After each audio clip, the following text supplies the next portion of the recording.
chose Death to be the character in Darksiders 2 because War really set the stage for the Darksiders universe and introducing new elements, and we felt bringing in a new horseman with a totally new playstyle, different personality would be really cool, and Death is probably the most well-known of the four horsemen, so we thought he should get his shot. What makes Death different from War is almost everything about him. The way he expresses himself, the way he talks. I have an offer in mind. The way he handles business on the battlefield, and the way that he gets around. It's much more feral, more animal-like. War is very much like a force meets force, a very head-on, steadfast, loyal-bound soldier. Death is much more of a calculated, elegant fighter, a chilling opponent on the battlefield. His traversal has definitely improved. It's a lot faster, more responsive, and so is his combat. His weapon is more interesting. He can dual wield or wield a single heavy weapon, depending on your playstyle. Death's primary weapon is a scythe.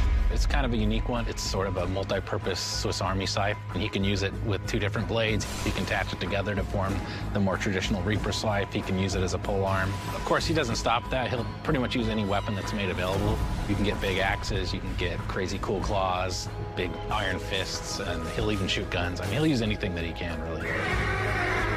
The main improvement from Darksiders 1 to Darksiders 2 was depth. We wanted to make the game more involved. We wanted to have more context. We wanted the player to really feel like they're in a real world with people living there, stuff going on, things going on.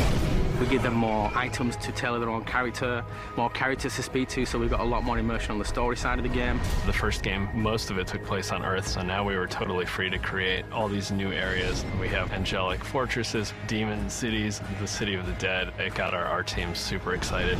On top of that, there's a lot of weapons and armor, and obviously the new character as well, Death.